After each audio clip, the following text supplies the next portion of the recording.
Hello and welcome to my second mix analysis. This song is the title track of my band's upcoming EP called Break the Momentum. So as you can see the title up here, that is the name. So as mentioned before, you can't actually hear the panning. I can only get a mono signal coming out of Pro Tools, but that's fine. Like most of this stuff is just to do with the processing rather than the panning. And again, these drums, they're all straightforward when it comes to the panning, because I just do it from the perspective of the drummer. So since there is so much in this, I am going to do it from top to bottom. So starting at the top here, going all the way down. Probably won't make it to here because these are part of the effects. So for example, if I get to the guitars here, or if I get to these vocals, I'm going to go down to the bus that the vocals go to, and then I'm going to go to the reverb that they're actually sent to as well. So I'm just going to go directly straight up down, but just when I hit an element, all the elements that are connected to it. First, I'll show you the structure layout that I do. So at the start, I have all of my raw and unbussed vocal lines. Not vocal lines, but just lines. See, there's two verse vocals here. There's 3 heavy guitar mics, and I eventually send them all to their bus channels, which are all over here. So I put all the bus channels in one place, so I don't have to scroll back and forth when I'm actually working on them. Towards the end of the mix, I sort of don't touch this whole area down here at all. Once I've done bussing them and panning them, except for some exceptions like this big snare reverb. I've chucked that right next to the snare reverb just because when I'm working on the snare reverb I will be over here. Same with these guitars. But I'll always know where the guitar is because it sort of sticks out, and I've made it that way. And then I put my master channel after all of the bus channels, and after the master channel is where I put all my effects, all my auxiliary effects channel. So these are all my drum channel, and these are very flat because this is actually MIDI drums, as you might be able to tell if I have to solo all these, do I? I'll solo save these after I'm done with them. That'll make it a lot easier.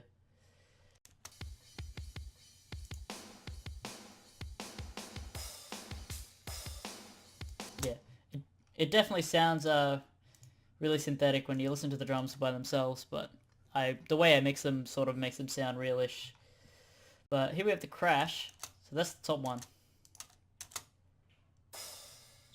It's panned a little to the left, as you can see. Not really any processing done on it. Like, I just threw that straight to the bus channel 3 and 4, which is my drum channel here. And we'll get down to that, all the processing I did on all of the drums, because I don't need to do a gate on it or anything. But the kick is a different story. Now, the kick sound, I'd spent a lot of time picking out the right kick, so I don't really need to EQ it because of the recording, because I have the sample that I want, and it's this. Yeah, it's got as much click as I want. So I just went through and sort of just looked at some of the frequencies and took out some of these mids, because the kick doesn't need much mid, but it also doesn't have much mid to begin with. Gave it a tiny little boost in the bass just because I don't like boosting things too much. But I boosted it here as well just because it has a nice click sort of sitting back there, and I just wanted to bring it out the tiniest bit. And then also don't want any of this super low rumble coming through that will just annoy people. Same with the highs, don't really need too much super highs. Then send it through a BF76 just to make it sound a little fatter. That's without it, this is with it. As you can tell, it sounds a lot clickier, which is what we want when it comes to a heavy metal track. I may as well actually show you what the track sounds like. We'll skip to the chorus and we'll play.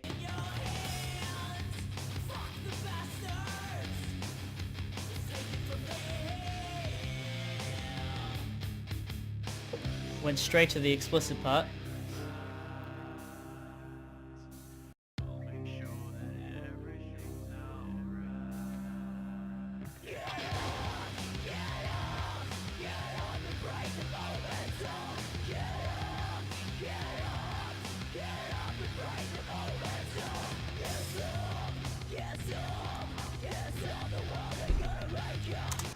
Pretty straightforward.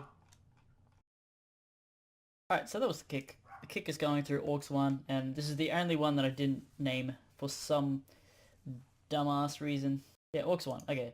So it's going through the same reverb as the snare is, which is just a little bit of a room reverb.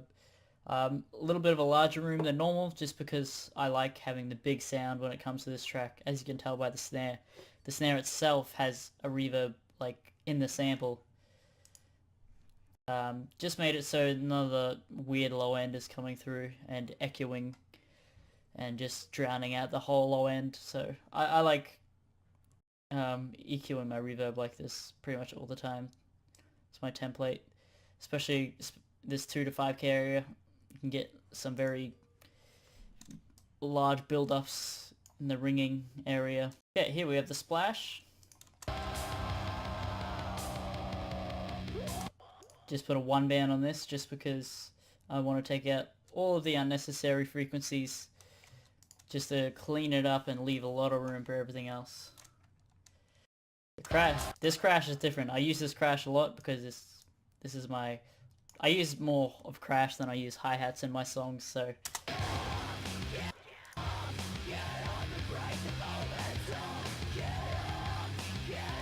As you can tell.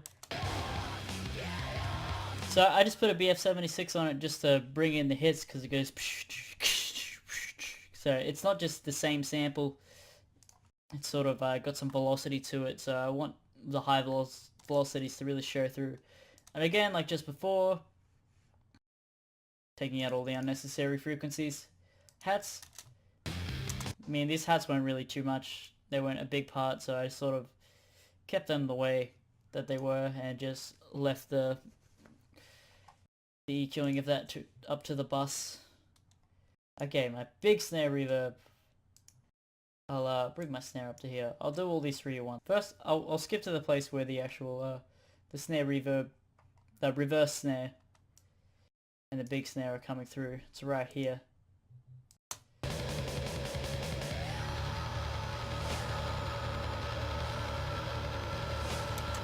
So that's just a really cool production technique that I like to use when it comes to big breakdowns and stuff. So I'll solo these drums, and you can listen to it by themselves.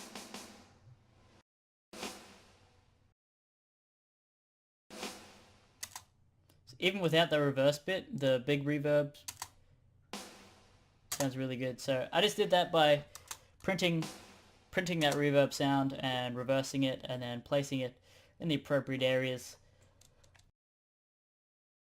So again, that's the big reverb. Again, just taking out some of the weird frequencies that I was hearing in the reverb. Definitely, I never want low end build up in reverbs because the low end is so important in my songs. I don't want it to be drowned out by anything else. And even in this mix, there's still a little too much of low end. But as you can see, I automated the mute of the snare so that it wasn't going through its normal reverb. So that way, if it was going through 2 reverbs, it just sounds horrible. So it's going through the big reverb, and when I come back over to here, the big reverb is muted, so it's gonna send it, but it's not gonna go anywhere. Alright, so the snare. What I did with the snare is we just found some really annoying frequencies, especially with this high-end click and the ring out. So first.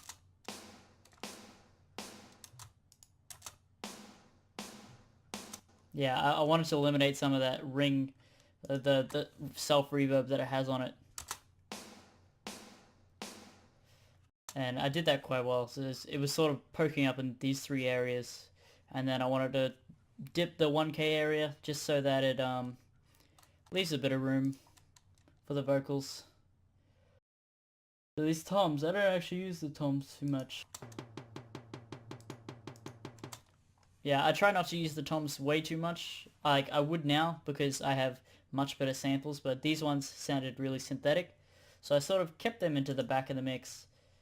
And I wanted to sound them clickier, that sound more clickier than they were. So that's why I boosted this 7K range here. And this one, I guess, didn't have enough body. So I boosted a little bit of the 1 to 200 range. And They're not even going through a reverb just because they sit pretty far back in the mix. Negative 5.4 and 9.1. And they're panned to the left respectively. Alright, so we'll get to the first set of vocals now. Solo safe, all of these drums. These are my verse vocals, so as you can see they come up in different colors. If I go to my playlist, these are all my takes. And I like to do a bunch of takes and just sort of nitpick the best parts.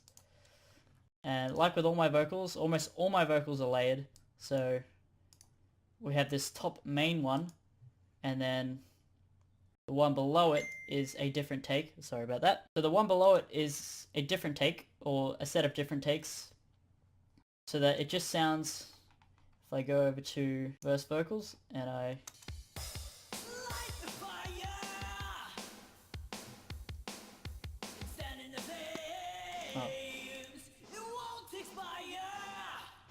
what is that?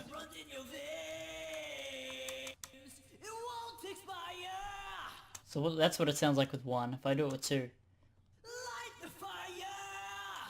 just makes my vocals sound a lot more full.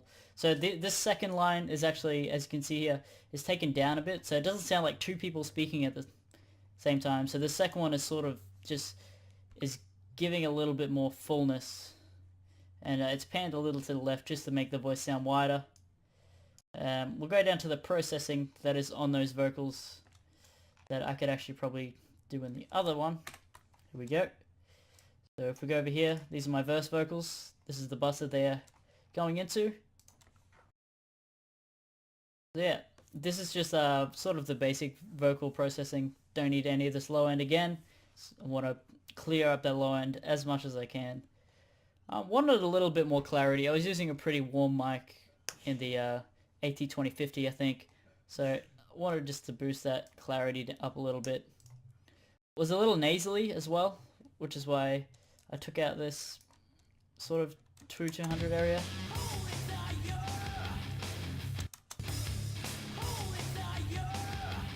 Yeah, you can tell without the bypass. With the bypass on, it's a little stingy in the ears. Classic de-esser, since I'm singing really powerful vocals, I tend to like spit out all of my enunciations. So just to bring them back a little bit, like that is what you want, but sometimes it is a little too much. So the normal compressor. I want every single syllable to be up into your face, which is why this is it's not a super heavy compression, but the threshold is quite low and the ratio is 4.6, and just a little bit of saturation just to give some crackle to the voice. We'll go to the verse reverb now. And the short delay. So I had a short delay for the verse, and I think I ended up sending a couple more things to it. Alright, I'll show you what the short delay sounds like by itself.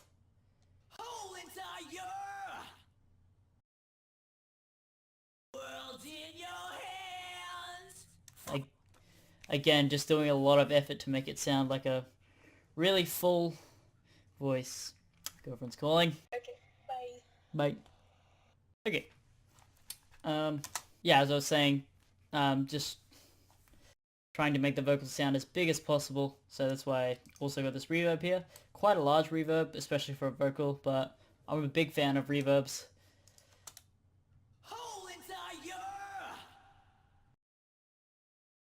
It just sort of fills up that space when the vocals aren't actually going on. So we'll move on to the next piece now, which is the guitars. I'm very proud of this guitar sound. I've tried to get this guitar sound with all of these kinds of songs that I do. Guitars are probably my favorite part about this. Yep, so I got my guitars here. As you can tell, as you can see, there is a third guitar here, and it's got like a big telephone effect on it just because I wanted it to be this sort of, you know, lead in before the actual break into the main riff. You can't hear it because it's mono, but it's panned all the way to the left.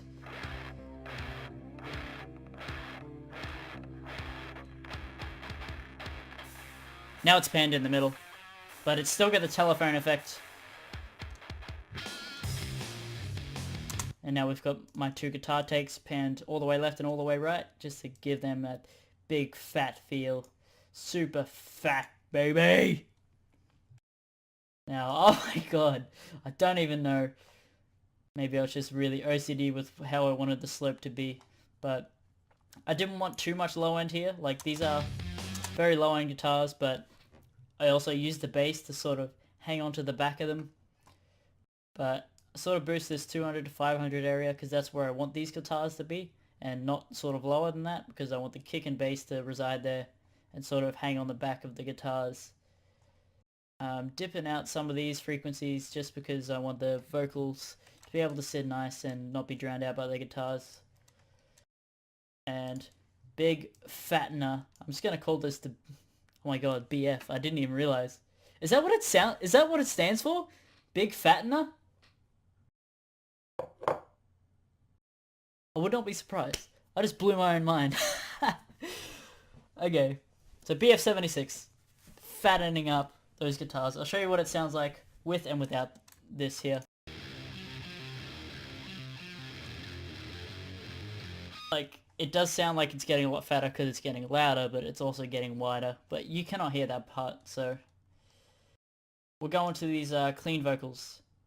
Now, these were one of the most fun things to, because I really wanted to fiddle around with some things, and I ended up getting a really cool sound out of them. So here's my clean vocals. So these have a pitch on them just because I couldn't hit the low note, so I just decided to do it for all the takes. And here, I've taken out a lot of the frequencies because they sound, yeah, I'm actually going to go up here. And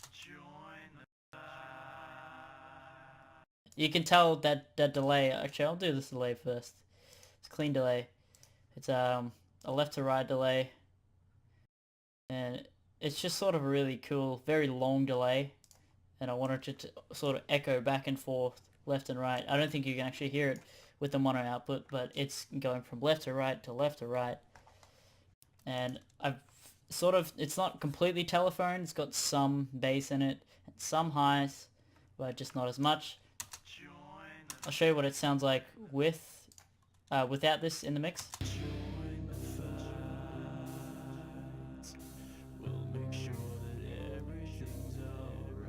Seems like too much. Yeah, and then it seems like it's not as... I wanted it to seem less powerful than the voice in the chorus, so that the chorus voice sounds more powerful.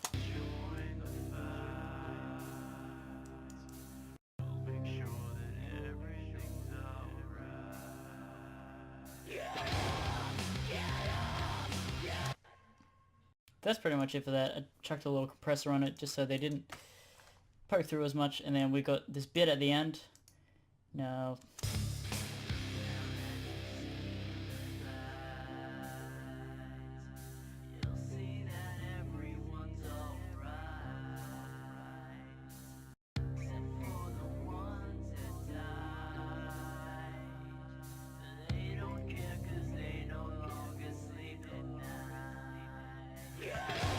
which brings us to the gunshot.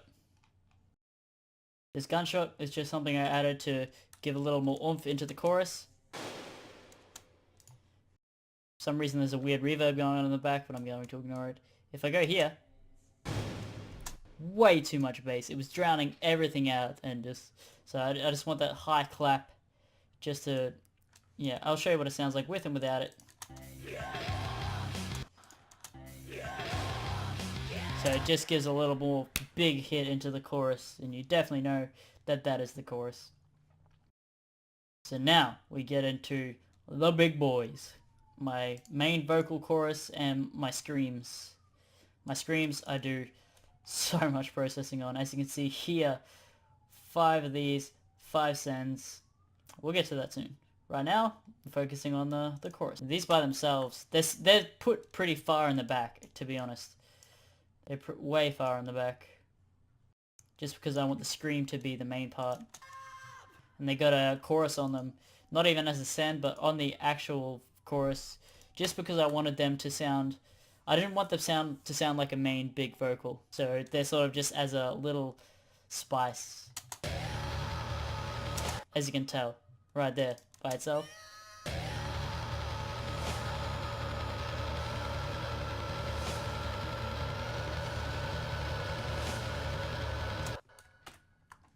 And that was just sort of a creative thing that I wanted to do. Now down to the screams.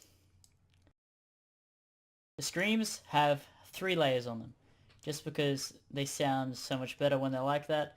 Just like the chorus and the verse, there's one main one.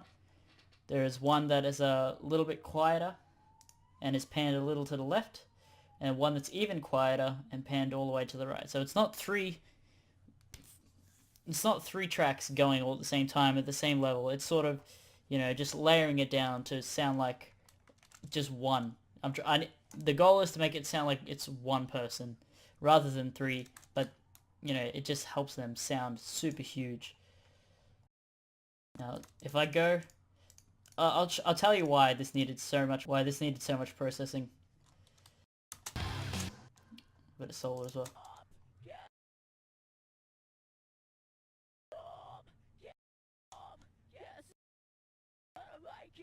So it doesn't sound huge at all, especially if I... That compared to this.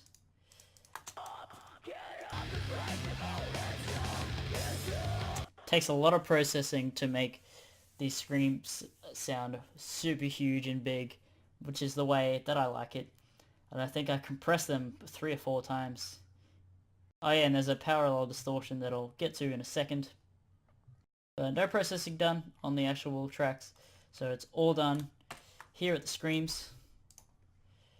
So just a basic, even before the Pro Q, a compressor, just a small compressor.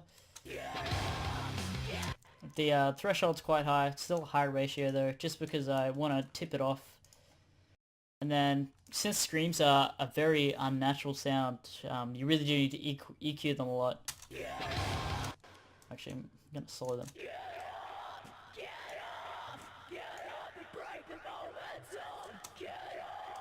I'm actually going to bypass some of these as well, just because.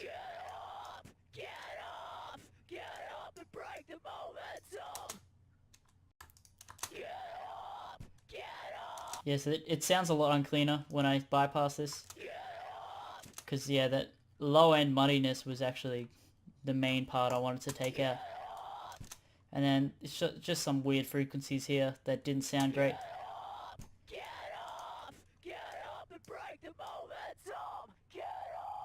It's very boxy and screechy in that sort of area, so that's why I dipped it quite a bit. Now, a de-esser. Didn't want to de-ess too much because I want to get that really spitting vocal out. And straight into a big fattener.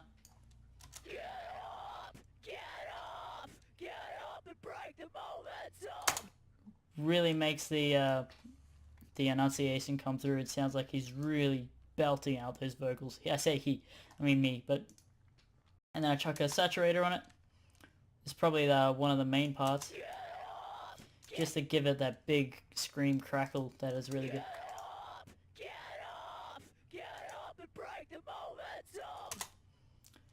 Alright, well, I'll do these, there's only actually 3 on there.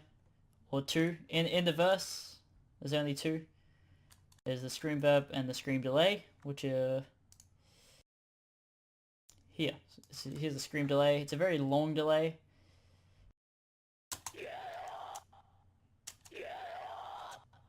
Oh no, that's the small delay. My bad. It's the... I go to the scream verb as well. Very short, so I didn't want it to be super big, but I definitely just wanted it to poke through at some point. And then it was a little weird frequency here, again with the boxiness and screechiness on the reverb, so I just ducked that out. Now the multi-chorus I chucked on there. I think the multi-chorus, yeah. The multi-chorus is actually, all of these are muted. These are all automated because I didn't want them to come through as much, only in certain parts. So I'll show you where the scream multi-chorus comes in, and we'll be able to see that over here.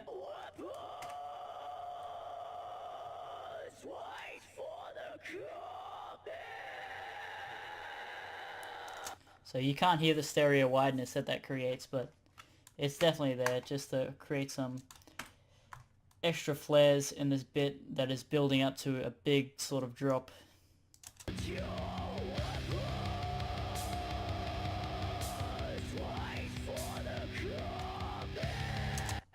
So these scream echoes here, I have one scream echo to the left and one scream echo to the right.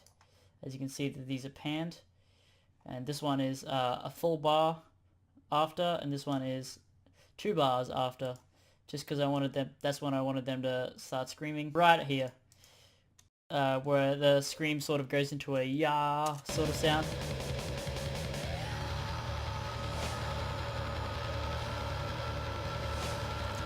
I could probably get them come in normally.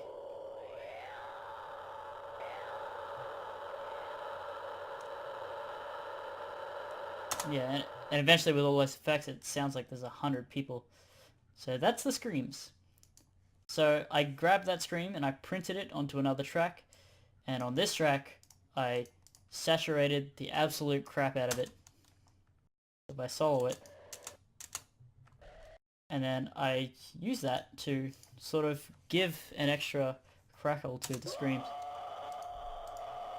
as you can tell. So this is doing most of the saturating work and not this saturator that's on the screen. So if I mute it,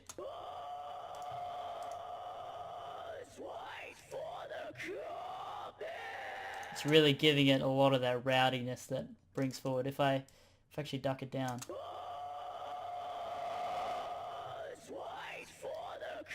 and you can just see how it comes through. So verse vocals done, drums, you know, just wanted a little more clarity. The drums room though. Oh, okay, yeah, here. This is my drums compressor, and that's not too far in the mix. Like, I just wanted to use it sort of as a parallel compression, just to give the kick and the hits a little more of a flick. And lastly, coincidentally, the first thing that you hear in the mix is this phase guitar.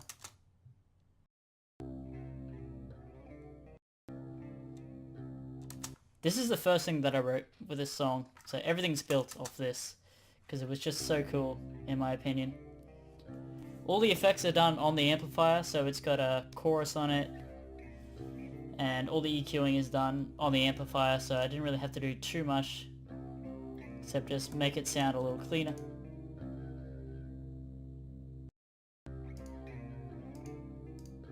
Yeah, there's barely any change there that you can hear. So as always, chuck a Pro Q on the master just to see how the mix is turning out. I always go back and check this every now and then, you know, to see if I need some more low end or if there's way too much high end. If I go to the chorus, oh, here we go.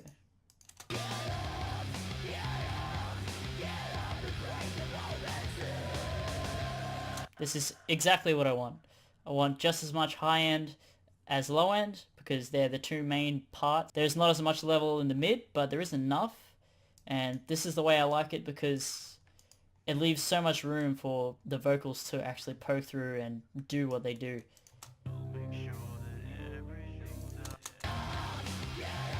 As you can see, the middle doesn't poke up as much until the vocals come in, which is, you know, this is exactly what I want. This is why I'm so proud of this mix, is because it ended up being exactly the way I wanted it, with the guitars, with the vocals, with everything.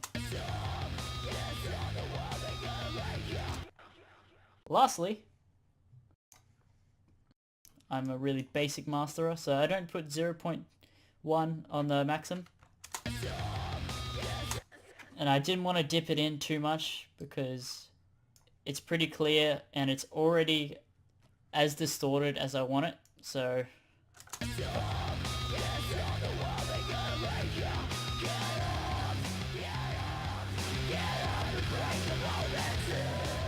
so if you bring it down any lower, it gets a bit dirty.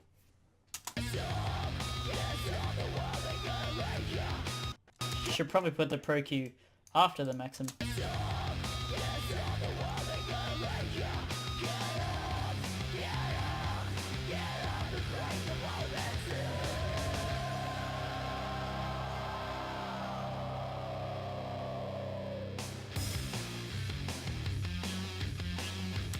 Yeah, there's so much room for that snare to poke through in the middle as well. So that should be it. That is my mix of Break the Momentum for my upcoming EP. This project that I'm doing right now on my blog is finishing the last 2 songs on the EP, so I might do my next mix analysis right at the end of this trimester when I finish one of those songs. So it's me out. Thank you for watching.